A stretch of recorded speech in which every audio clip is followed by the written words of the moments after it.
The Internet is a wonderful resource for kids. But in times like these, the Internet can also increase your child's risk of being a victim of crime. Instruct your child to never give out personal information, like their name, address, or school name without your approval.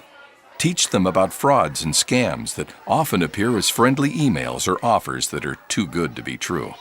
Place your computer where you can see what your child is doing. Use software that prevents access to inappropriate sites and chat rooms. Teach your child what to do if they come across such sites or receive solicitations from strangers. Learn how they're using the Internet and how much time they're spending on it. Let's keep our kids as safe in the cyber world as we try to do in the real one. Visit ncpc.org to learn more about how we can protect our children. That's ncpc.org. A message from the U.S. Department of Justice, National Crime Prevention Council, and the Ad Council.